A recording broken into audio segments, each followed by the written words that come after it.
A warm welcome to all of you. Thank you so much for joining. And today is the 11th session already of this new series that I had started with conversations with creative people, and we are just listening to various experiences from their life where they have been using this creative problem solving process in their academic projects, in their professional projects, as well as how it is impacting their day to day life activities. So, those who have not yet subscribed my YouTube channel, I would request them to please subscribe it and share it with as many people as they can, because this is something a very relevant skill for everyone, and which everyone can learn, and they can get benefited from applying this or implementing this particular process to any kind of problems that they face in their lives. So today's guest is a very special guest, and she is a mechanical engineer, as well as she has taken training in in interior designing from Pearl Academy. And here she is. Let us just try and understand from her how her creative journey has been. So let me just join us. Here she is. Welcome. Welcome, Amruta. How Hello, are you? I'm good. How are you? Great, great. Thank you so much. It's a pleasure you having here joining this show. It's my pleasure. It's actually my pleasure. Thank you so much. Yes, Amruta, we would love to know something about your interests and what is it that keeps you busy these days? So busy these days, I can say, like, as you said, that I'm a mechanical engineer. So I am working as an Right. assistant professor. So that is like a Wow. full-time job, and that keeps my Yes. whole day busy. But other than that, Right. I like to keep my hands on training, working on like you said, I am an interior designer. So I keep Right. myself busy in doing research, doing designing, or if somebody wants any designs from me. So even that part of my Wow. life is also active. So I work on both the Okay. things. Great, great, great, great. So that's the next question that I wanted to know from you about is, that you have done your bachelor's degree in mechanical engineering and Yes. your post-graduation in interior design. So Yes. both these streams, they are into problem solving, but the approaches are a little different. So Yes. in mechanical engineering, it might not be like the creative process like we have in interior design.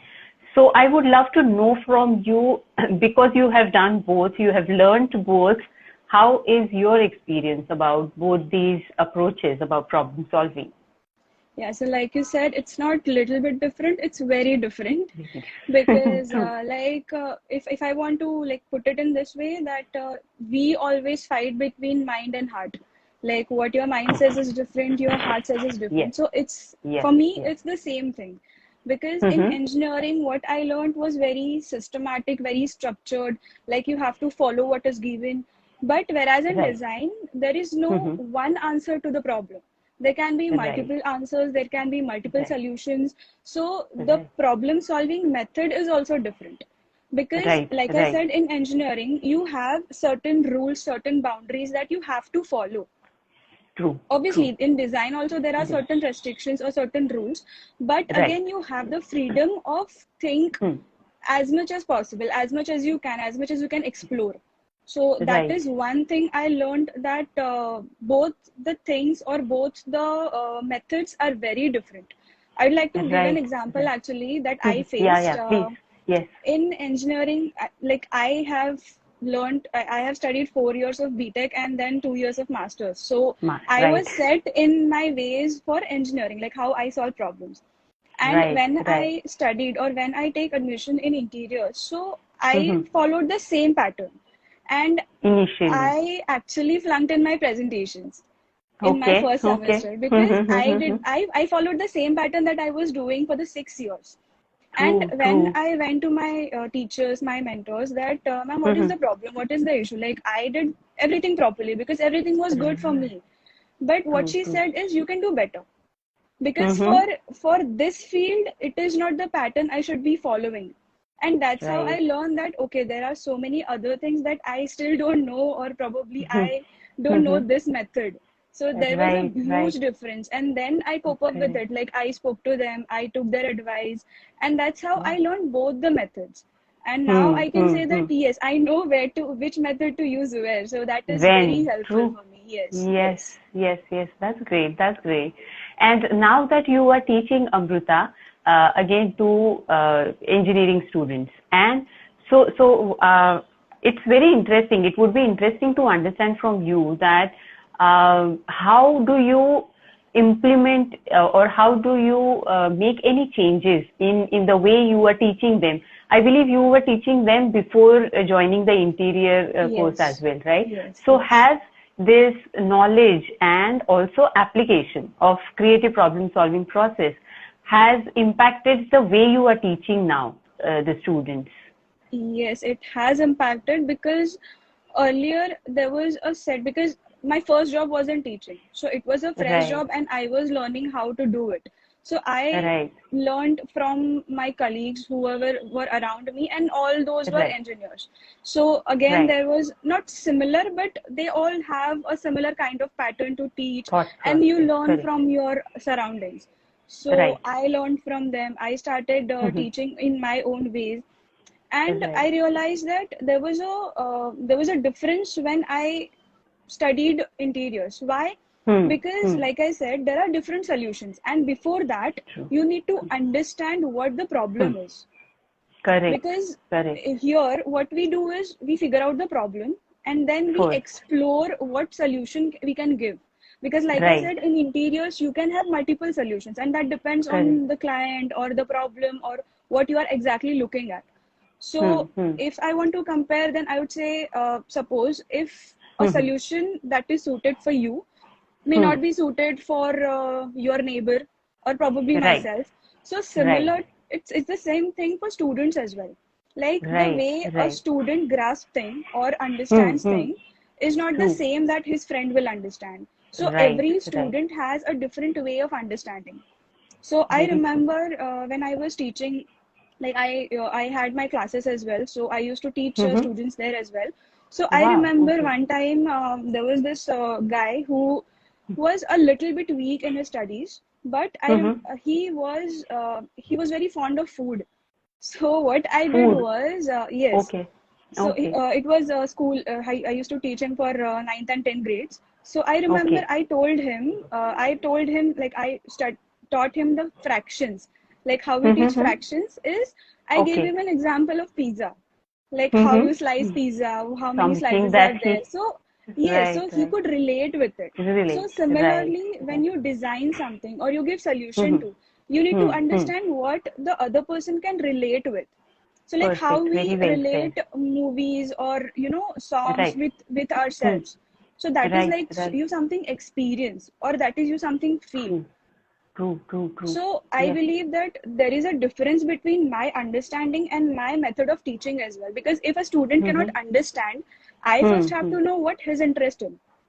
Like he Right. or she, Right. whoever. Suppose if that person likes music, so I might give Hmm. him some reference of music and then tell or explain it to that person accordingly, which I couldn't have done that in my first job because I was not Hmm. well enough aware of these things, that okay, I Hmm. can research about this, I can do like this, Hmm. because there was a Hmm. structured way. Now I Right. know Right. that I have a broadened horizon where I can go and I can explore myself. Right. Right. So Right. Right. definitely there is a very big Wow. difference in my teaching earlier and now. Wonderful insights that you shared here, Amrita. I really loved listening to it. That triggers me to ask you one more question about the same thing, like the differences. As you said, that you were quite nurtured in a structured way of thinking during 4 years of engineering, and then suddenly that shift, you already explained or shared the first incidents that how it was for the first project. But like as we know that the design process or any creative problem solving process for that matter has different stages, and we go stage by stage. Whether sometimes it is iterative, obviously, Right. but then I would like to know from you that what were those challenges that you faced in any particular phase, like phase wise, if you could just elaborate a bit on it from your experiences. Like initially we start with a problem, but then what I personally feel is in a design process or any creative process, the problem is loose-ended. It's not structured before we do the research. Right. After we do the research, the first step is we define the problem, right? The way we want, and based on the research that we have done. And then on that, we try and explore many solutions to that particular problem situation that we are trying to overcome or come with a solution. And then we try and test and validate it. And then finally, with these iterations, we come to the implementation stage of that particular thing. So like these different stages, probably they are not followed in that same sequence or in that same depth in other problem solving approaches. So what were those challenges that you faced during implementing this creative problem solving process? Is I would like to know from you. Okay, so yes, definitely it's an iterative process because there is no just going forward. You sometimes have to come forward, and that is the beauty of creative thinking, I believe, because you get chance to whatever mistakes you have done, you get a chance to make it right and go ahead again. Before the implementation. Yes. That's so I correct. think that's one thing that I always feel that during my childhood, like since I was in school, or probably even nowadays, people say that you cannot do mistakes. Like you are not allowed to do mistakes. So if you make mistake, then you have to get a punishment, or you will face something. It's okay. It's okay to make mistakes, and that was, I think, one of the major challenges. I would call it a challenge because I always had the fear that, okay, what if I do this, and what if I make a mistake? So even after doing my engineering, changing this career or taking admission into interiors was a very big decision because I already had done my master's, and many people told me that don't do this, you will make a mistake. But also there were people like my family, my close friends who were supporting me, who were telling me that it's okay to make mistake. Yeah, that's good. Am I audible? Yeah. Now you are. There was a little disturbance. You are audible now, Amrita. Yeah. So, like I said, there were a few people who told me that you cannot do this or you should not do this. But again, I had that support of people who told me that no matter what.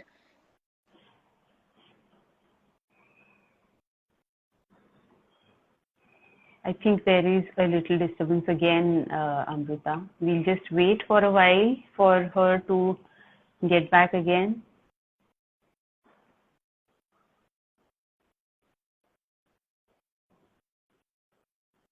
And it has been actually a very interesting session. Yeah, Amrita, there was a little disturbance maybe. Yes. Yeah. You can just go over it again.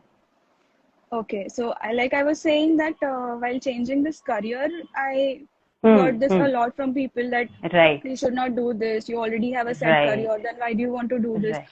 But again, I feel that you should, or any person should, learn as much as they can, because I was always eager to understand whatever it is, like whatever problems I see, I want to know why it is there, because every problem has a solution. At least one solution is there. So whenever I see a problem, I tend to ask this question, like, why is this? Why is it like this? And how can we solve this?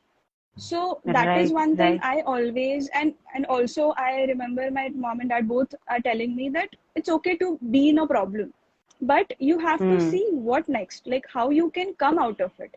I mean, the problem has occurred, but how you can solve it. So that's when I decided to, okay, even if it is a problem, I need to find a solution. So I took that as a challenge, that whether I can do it or not, because I already have explored that engineering side of mine, and I wanted to explore this side as well, like whether I can do it or not. And fortunately, I turned out pretty well, so I'm happy with that. Yeah, no, what pretty well. I remember that you grabbed the award, the Best Project Award for your final project. How can we forget that? Congratulations for that, and it's a big achievement. Yes, and I still remember the your approach and the dedication and want to explore the best out of you. That how you can do that best judgment and whatever the best solution. How can you come up with that? And also one thing that I remember is trying to incorporate whatever your new ideas about in terms of technology. Of course, in terms of the presentation also, I remember you had that VR demo for your final project, and it was wonderful. So that wants me to ask you a next question, Amruta, is that in your I actually like to add. Like you mentioned about the VR thing. So when I put this concept to my mentors, and they were so confident about it because I have that technological background. And at that time, I was so happy that I learned that as well. And I got this from them that if it's you, so we are confident enough that you can pull this off. And I am happy that I could pull it off as I wanted or they wanted. So that's also an advantage of me having both the things, because I was trying to inculcate what I learned before into what I am learning now. So I just wanted to add. Yes. So the same thing, like a similar thread I would like to continue is about, you talked so much about getting that encouragement from people who were near you in the process of exploration. That is so important. So I want to ask you that how has been your childhood and encouragement from people around you during your childhood? Because I understand that having done it's easy for students or for young children to decide on that they want to pursue a creative career in design. So as a undergraduate course or as a postgraduate course, whatever. But having done masters in engineering, and after that you wanted to explore the creative career. So it must have been a difficult decision making, as you already explained. But then there was some creativity or that creative explorative side of you alive, which made you go for this decision. So the roots of it is in your childhood, the way you were brought up. So we would like to know something more about it. How was your childhood, and what is it that kept that creativity alive in you? Right. So, there are many factors actually, because since we all have those craft classes, drawing classes in school as well, but many of the times we take it for granted, like just a subject, and you just have to, your kid just has to, just go with it and just pass the subject. But I believe that's the foundation where you understand whether your kid is great in it or not. What is his interest? So since childhood, I have learned. I have taken drawing classes. I have studied Bharatanatyam classes. So my mother was so behind us that you have to learn everything. So I remember she used to take us to even maths quiz to drawing competitions, everything. So just to explore our side. And I remember my dad telling me this story that we used to go out at there was a water body near my house, and there was a bridge over it. So I don't remember, but he tells me this, that whenever he used to go there, my brother used to ask him, there are pillars below that bridge. And he used to ask, what if we remove them? So everyone would take it okay, do you want to collapse the bridge? But no, his idea was, what is the other solution that we can get to it? So every kid, every student, or every child understands or want to tell you something.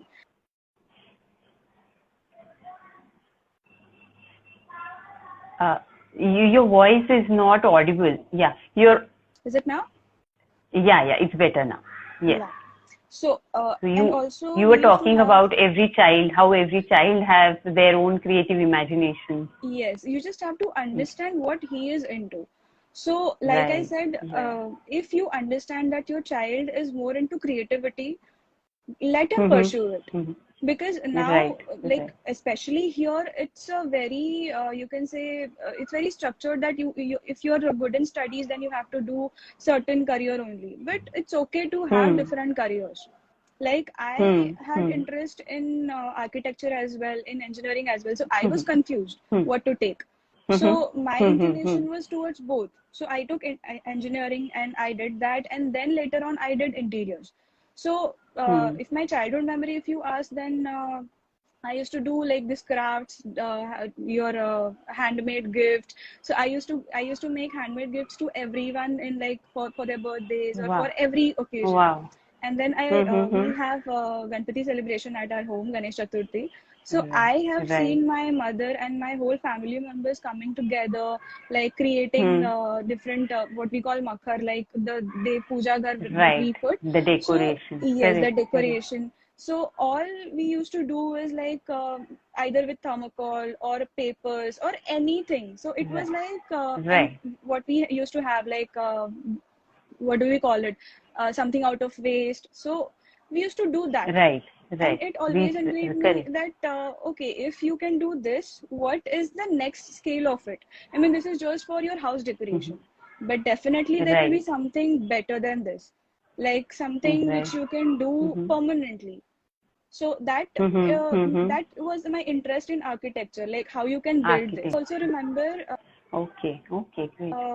We have a family friend, like we 2-3 people, we used to like play Hot Wheels, like how we have those small cars, and we used to take those hardbound covers of the from the notebooks. We used to build all those roads and used to play with it. Tracks, so it was wow. the tracks.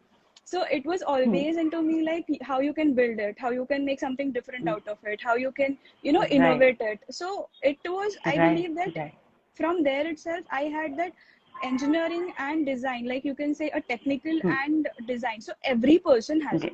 I'm not saying that only I had it. I believe that every person has it. You just have to understand which is your inclination. Like I said initially. And probably, yes. The more you explore, you get to know that. Exactly. So like I say, I mean, if you say that it's a war between your mind and your heart, so similarly as you can say between strength and emotions. So somewhere it's about your life, like how you deal with people, how you deal with situations. So that's how you decide what do you want to do exactly. So I think if you tell this to students from childhood, I think they will be understand. And more than children, I believe that the parents also need to understand that it's okay to have a different career path than they have. So there should not be any restrictions for it. Correct. Such an important thought this is actually, and so relevant in today's situation.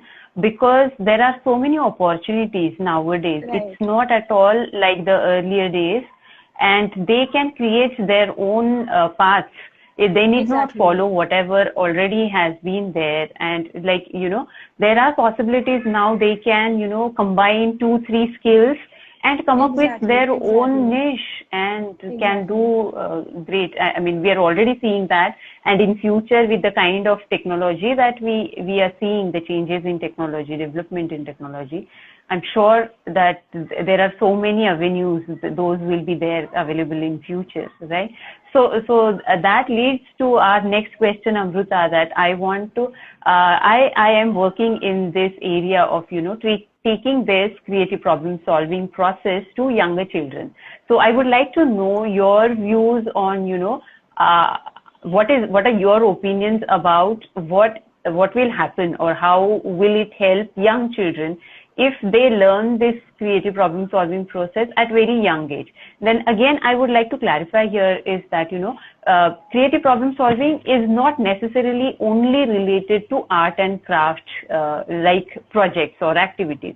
It could be anything, because as you mentioned, the incidents of your brother, he was thinking about, imagining that particular bridge in a different way. So coming up with a different structure for, or a different solution to cross the river. It could be any other way. So this is not related directly to art and craft or any kind of, like for the performing art or any kind of art.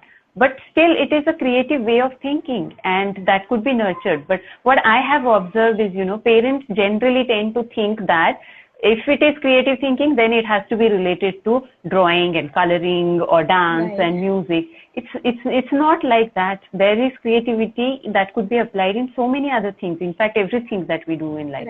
So I would like to hear from you. What are your opinions on this? Taking this to young children. Yes, so like I said, I believe that every children should understand what opportunities he or she has going ahead after 10th, after 12th, or at any time in the future. Because right. It's like our parents decide for us like what we want to do. There are very less people who actually know what they want to do. And it's very good that they know since their childhood. But there are many people who doesn't know. Probably there are people who are weak in studies and still they want to pursue what their parents want. It's okay to, if you are good in sports, pursue that.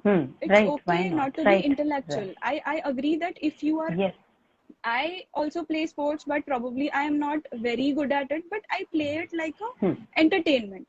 Probably there is someone who play it because it's passion, and nobody says that you can have just one passion. Like I have the passion of designing and research, whereas I also love to teach. So you can have multiple passions. So you need to tell your children that whatever you decide, we are okay with it. Just do it passionately. For example, like I would say, you need to love your job. You need to love what you do. Maximum of the people right now are doing job just for the sake of survival. Like you have to go, you have to work, you have to come back, and you crib about it. Like this happened, that happened, because you don't love what you do. I believe if you love what you do, you won't have to crib. Okay, little bit of cribbing, that is fine, because you have to deal with people, you have to deal with certain negativity. There are deadlines. I understand everything, but every day, if you're cribbing about it, then there is something wrong about your job. So I believe if you understand what you are actually passionate about, if you really know what you want to do, I don't think there is a problem of doing it. Like you need some inspiration or motivation to wake up in the morning. Like, okay, I have to do this today. Yes. So if you love what you do, you will wake up today, every day, and work for it, do it. So like I have many people who wake up early morning for like exercises, and they do it because they're passionate about it, but also they're passionate about their work. So if you tell these to your children, like, or if you understand what they are passionate about or what they're good about, I don't think there will be a problem when they do some studies, like they graduate or do anything. I think they will achieve whatever they want because they are passionate about it and they're doing it with wholeheartedly, not because just the sake of it. So I think that is very important to tell them since they like understand things.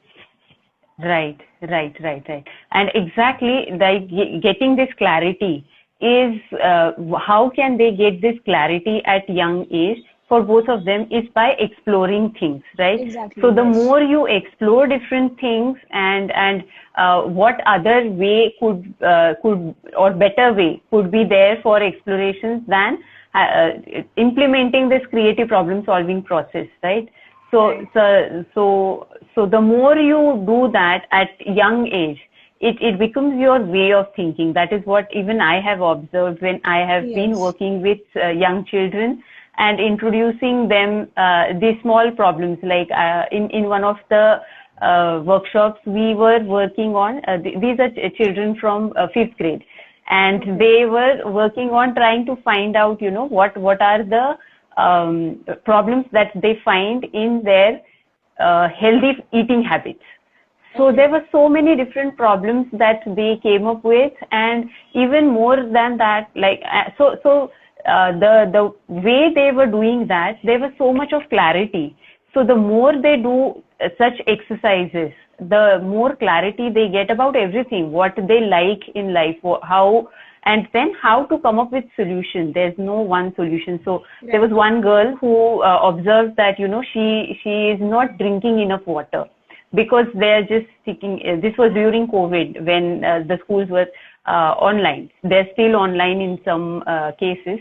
So for young children. So she started thinking about it, that what could be solution. She came up with, very beautiful ideas, that it could be, the first thing was to come up with a reminder which she can set on her laptop and which will come up popping and reminding her.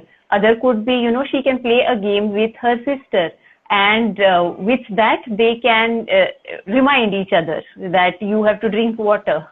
And finally what she made was an interesting straw, a long straw, where she said that, when I have this colorful straws, by joining different straws together, so she was so resourceful that she just used whatever was available at her place. And then she said, I keep my bottle there long aside, and from there I drink by sitting here on my chair, I can drink water. And she loved the process so much that she kept drinking water just because she is liking that experience. So she added that experiential value in a mundane activity like drinking water. And that's how, the more children are getting exposed to these kind of like projects or ideas, I feel that, that thinking ability of theirs, it gets charged, and they become that clarity that we want them to have comes through these kind of explorations. Yeah, right. So exactly, like I said, understand what they're passionate about. I mean, if they're passionate about colors, let them play with colors. It doesn't have to be an artist. It could be it could be something else in technology as well. So doesn't necessarily it has to be only with drawing or music or just technology. There are multiple fields that they can explore. And I think there is a major problem that many of the people are not aware of the possibilities or the opportunities. Yes. So yes, that's one of the tasks that I am on. I am trying to get that awareness among people about, how as parents or as adults we can nurture and have that kind of environment and encouragement for young children to explore many ideas. And they have so many thoughts and ideas in their mind. It's just that they don't get the right platform to explore them, to express them. So we as adults, we should, it's our duty, I feel, that we should provide that kind of an environment to them. Exactly. Right? Great. Thank you so much, Amruta, for that wonderful conversation. There were so many things that we discussed, and I'm sure that all our viewers really enjoyed listening to those. And there were many takeaways for all of them. So in the end, we would like to end the show with any message that you have for our viewers. So please go ahead with that message. And so if I want to, first of all, thank you for having me, because I actually like sharing all these things to you and to the other viewers as well. So one thing I just want to say is that, like I said, we are taught or we are told that you should learn one thing, you should stick to it, and you should do your job or your survival or whatever you do, like your daily routine. I believe that there are so many things in the world that you can learn. Why not to take advantage of it, learn as many as you can, and have multiple, if you like, if I put it in this way, have multiple incomes out of it. I mean, you can love your job, that's okay. If you want a survival job, do it, fine. But also pursue something that you love. Pursue something that keeps you alive within. Like, just doing a job is okay, but I believe that you should be happy within for what you are doing. So I believe that every person, you do it as a hobby, fine. You do it as an income source, fine. But I think do it. I think every person should have that thing in their life, that something is happening. That's one thing I want to tell everyone. That's it. Wow. Such a beautiful message to end this episode. Thank you so much, Amruta. Thank you so much. Thank you so much, and thank you for having me. And I actually wish you luck for this program and the initiative that you're taking. And I would really love to be a part of it as much as I can, not only just this conversation. Anytime, any help I can do, I would be really happy with. Yes. Thank you so much. That's such a lovely thought. And yes, I would approach you definitely because I'll need mentors for these kind of workshops. So definitely, and with the kind of experience that you already have to work with children, will definitely help them. And I'll be yes, honored. I'll look be very forward happy to to do that. yes, yes, yes, yes, yes. Thank you so much, Amrita. Thank you. Thank you. Thank Bye. you. Bye.